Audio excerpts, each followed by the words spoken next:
श्री वर्मा परम पूज्य पाद श्री बोर्दा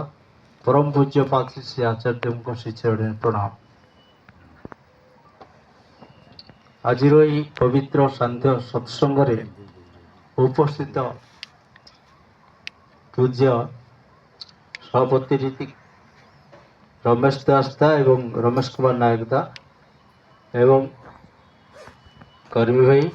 समस्त गुरु भाई मातृमंडली छोट छोट पिला माने श्रुति सजन मंडली समस्त मोर प्रीतिपूर्ण राय एवं जय गुरु। सत्संगर उद्देश्य होची आम मान को परम दयालंकर पाद तले बसवा सुजोग देइछंती भगवान अति आपणार त्रिलोचन भाई त्रिलोचन पात्र भाई। उद्देश्य होची तांकर ए नूतन गृह प्रतिष्ठा उपलक्षे सत्संग देइछंती। गृहर सार्विक कल्याण हो एवं एठारे उपस्थित समस्तंकर सार्विक कल्याण पाई परम दयालंकर पाखरे प्रार्थना जणाए।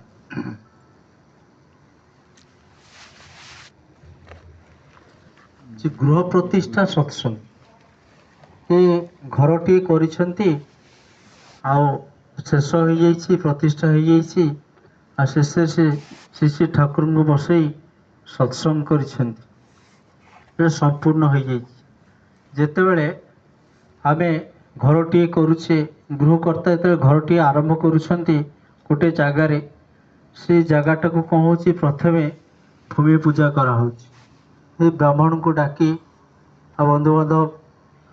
समस्त को डाकी प्रथमे से जगाटा को पूजुछंती भूमि पूजा करा होछि। भूमि पूजा करी से जगाटा को पवित्र करा जाउछि। तापरे कौन होछि गृहकर्ता गोटे भल कंट्राक्टर किंबा भल मिस्त्री जोगाड़ करुछंती ए घरटी आरंभ करिया पई तार दिन धार्य करा होछि एई दिन घर आरंभ हो आउ भल मिस्त्री कोठी इटा आसीबो कोठी बाली आसीबो कोठी सिमेंट आसीबो कोठी रड आसीबो सब मध्य लागि पड़ंती। आ गोटे घर करबा गोटे सहज बेपार नुह जो माने घर करिसेंती जानिसेंती ए घर कले कौन हुए ये जो घरटा हुए घर सरीगले बहुत आनंद लगे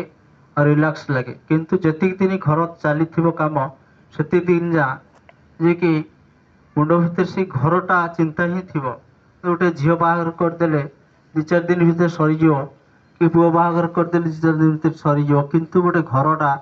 से वर्षे लगे वर्षक जाक बहुत माने टेंशन भितर मनीष रहे पैसा थिले मध्य बहुत टेंशन भितर रहे आउ ए घरटा केमती है जल्दी सरीब जदि बागे भल मिस्त्री टे भल कंट्राक्टर टे जुटीगला तो बहुत भल किंतु जदि गोटे बदमाशिया किए जुटिला बहुत असुविधा हुए जे कि से लोक घर करने बहुत असुविधार सम्मुखीन हुए कहीं मुझे से लाइन अच्छी आप जानी आओ घर करने से सहज नुह किंतु जो अच्छी से पूर्वजन्मर कर्म अनुसार मनीष संतान और संपत्ति प्राप्त होता है से भाया घर करने से सहज नुहे समस्ते करपारती कि घर करने माने से भाया धैर्य थी दरकार जमी जी कि कथार अच्छी कि तुम शत्रु क्या सहित राग सुझाई चाहूस पुओ घर टे कर घर कले कौन हुए से कष्ट से जान से किंतु ये जो घरटी हो जाए घरे जो माने बास कर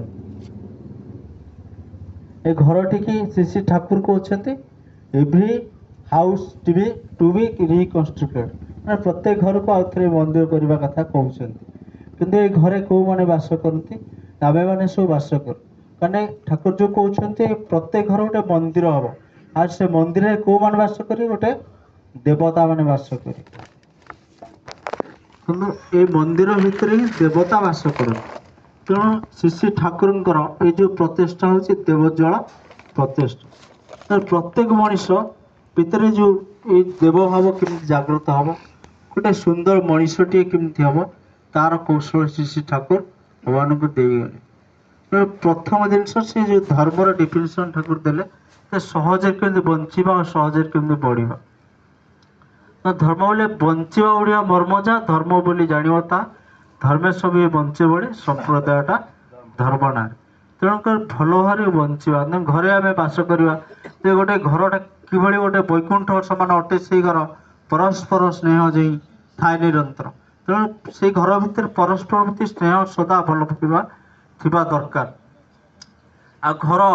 जे कि घर तोड़देले भितर मनीष मैंने पशु सेटा हम कि घर भितर गोटे जो मैंने रहन भर परस्पर भितर गोटे संपर्क थाए बाप पुओ संपर्क स्वामी स्त्री संपर्क कि भाई भाई संपर्क ये संपर्कटा जो मधुर हो जाए से घरटा गोटे मंदिर टाइप हो जाए संपर्क केत फाट सृष्टि हुए संपर्क फाट सृष्टि हो जाए से कहे से घरटा घर हो रहे ना तो घरटा गोटे जो कहती गोटे अलग जेल खाना भाया लगे से घरे जो मैंने बास परस्पर भितर स्नेह सदा भल पाइबा रहा दरकार तेणु ये स्नेह सदा भल पाइबा केत ठाकुर कहते ये जो टर्चर कथा कहते टर्चर जो बैटेरी गड़ा गोटे आड़े मुहैकी थाए जदि आम एपट सेपट कर दूचे से बैटेरीटा जल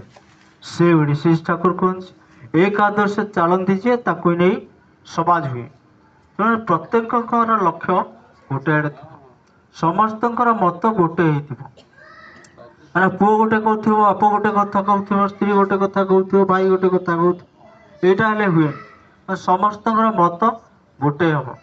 समस्ते समस्त कथा शुणुवे आ समस्ते समस्त कथा बुझुवे छोट पिलाटी कौन कहूँ कथाटा को आम शुणा दरकार कहीं ये हूँ गोटे सत्संग फैमिली माने घर से छोट पिलाटी जहाँ सी भर किसी बोध अच्छी ज्ञान आम शुणा ताको ग्रहण करवा ताको जदि न शुणुचे से पिलाटी भविष्य में बहुत खराब आड़ को गति कर परम पूज्यपाद आचार्य थे कहते ये जो छोट पिला मैंने जाऊँ चलिकी पड़ जाऊँगी आम कौन कर मटीटा को बाड़ी दौचे कि पिला को दोष दौनी ये कौन हो आस्ते आस्ते आम से पिलाटी कौन कला भविष्य में बड़ हो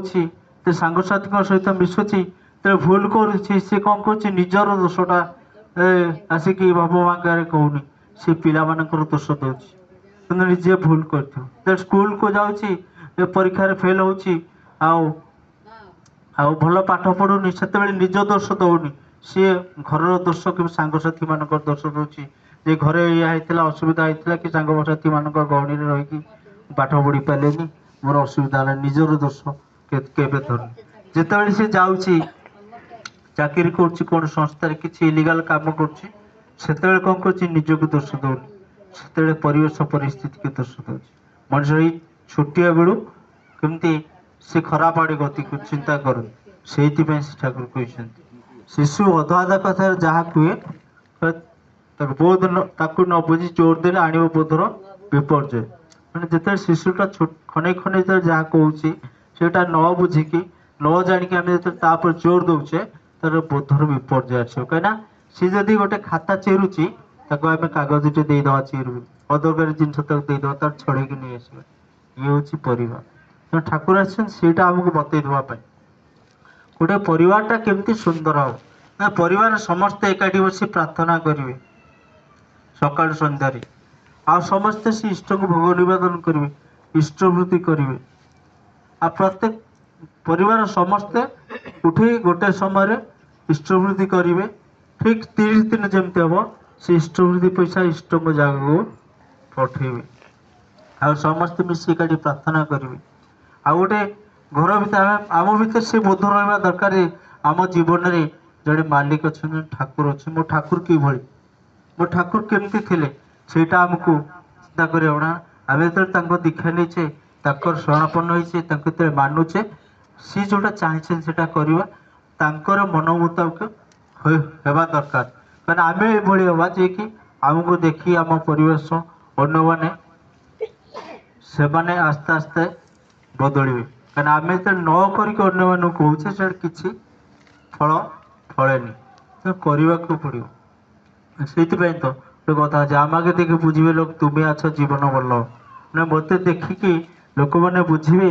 ହେ ଦୟାଲ ତୁମେ ଅଛ କାହିଁକିନା ମୁଁ ଏଇଭଳିଆ ହବା ଦରକାର। ଏଇଭଳିଆ ହବାକୁ ହେଲେ ଆଉ କ'ଣ କରିବା ଦରକାର ସକାଳେ ଯେଉଁ ଇଷ୍ଟବୃତ୍ତି ପୂର୍ବରୁ ଆମେ ଯେଉଁ ସତୁଣଙ୍ଗା ପାଠ କରୁଛେ କହୁଛେ ମୋ କ୍ରୋଧୀ ମୋ ମାନି ମୁଁ ନିରଳସ କାମ ଲୋଭ ଜିତ ବସି ଇଷ୍ଟ ପ୍ରାଣ ସେବା ଫୁଟୁ ଅସ୍ତି ବୃଦ୍ଧି ଚୈତ୍ର ପରମାନନ୍ଦ ଉଦୀପ୍ତ ଶକ୍ତି ସମୃଦ୍ଧ ତୁମରି ସନ୍ତାନ ପ୍ରେମ ପୁଷ୍ଟ ଚିରଚେତନ ଅଜର ଅମର ମୋତେ ଗ୍ରହଣ କର ପ୍ରଣାମ ନିଅ। ତେଣୁ ପ୍ରତ୍ୟେକ ଭିତରେ ଏଇ ଭାବଟା ଜାଗ୍ରତ ହେବା ଦରକାର। ମୋ ଭିତରେ କୌଣସି କ୍ରୋଧ ରହିବନି କାହିଁକିନା କ୍ରୋଧ ମଣିଷକୁ ଧ୍ୱଂସ ଆଡ଼କୁ ଗତି କରେ। ଏଇ ଯେଉଁ ମାନ ଅଭିମାନ ଆମ ଭିତରେ ଫାଟ ସୃଷ୍ଟି କରେ ମନମାଳିନ୍ୟ ସୃଷ୍ଟି କରେ।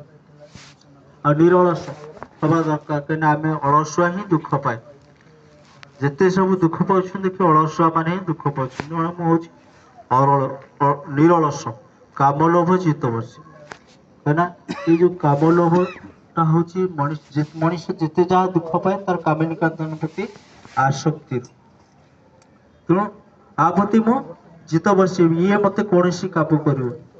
କାରଣ ଶ୍ରୀ ଠାକୁର କହୁଛନ୍ତି ତ କାମିନୀ କାଞ୍ଚନ ନୟଗତ ହଏ ଯଦି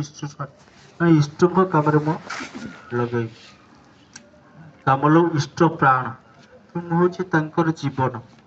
ମୁଁ ହେଉଛି ସେ ଇଷ୍ଟଙ୍କର ପ୍ରାଣ ଇଷ୍ଟଙ୍କର ଜୀବନ। ତେଣୁ ଏ ଶରୀରଟା ମୁଁ ହେଉଛି ଇଷ୍ଟ ପୂଜାର ଯନ୍ତ୍ର ଇଷ୍ଟ ପ୍ରାଣ ମୁଁ ହେଉଛି ସେବା ଦେବି କାରଣ ସେବାରେ ହିଁ ଲକ୍ଷ୍ମୀ ଆସନ୍ତି। କାରଣ ସେବାରେ ହିଁ ଲକ୍ଷ୍ମୀ ସେବାରେ ସବୁକିଛି ମଣିଷ ପ୍ରାପ୍ତ ହୁଏ। ତେଣୁ ସେବା ଦେବି ଅନ୍ୟ ସେବା ଅସ୍ଥି ବୃଦ୍ଧି ଅସ୍ଥି ବୃଦ୍ଧି ଅସ୍ଥି ହେଉଛି ସତା ଆଉ ସତାର କେମିତି ଉନ୍ନତି ହେବ ତାର ହେଉଛି ଯାଜନ ଜୈତ୍ର ଯାଜନ ଜୈତ୍ର ମାନେ ଯାଜନର ପତାକା ଜୈତ୍ର ମାନେ ପତାକା। ମୁଁ ଏଉଠି ସମସ୍ତଙ୍କୁ କହିବି ସେଇ ଅସ୍ଥି ବୃଦ୍ଧି କଥା କେମିତି ମଣିଷ ଉନ୍ନତି କରିବ କେମିତି ଭଲ ବାଟରେ ଚାଲିବ କାରଣ ତାଙ୍କର ବାର୍ତ୍ତାଟା ପ୍ରତ୍ୟେକ ମଣିଷ ପାଖରେ ମୁଁ ପହଞ୍ଚେଇବି। ପରମାନନ୍ଦ ମୁଁ ହେଉଛି ପରମାନନ୍ଦ ଉଦୀପ୍ତ ଶକ୍ତି ସମୃଦ୍ଧ ତୁମରି ସନ୍ତାନ ମୁଁ ହେଉଛି ତୁମରି ସନ୍ତାନ ପ୍ରଭୁ ପ୍ରେମ ପୃଷ୍ଟ ଚିରଚେତନ ଅଜର ଅମର ମୋତେ କୌଣସି ଜରା ଗ୍ରାସ କରିବନି। ମୁଁ ଅମର। ଜୟ ଗୁରୁ।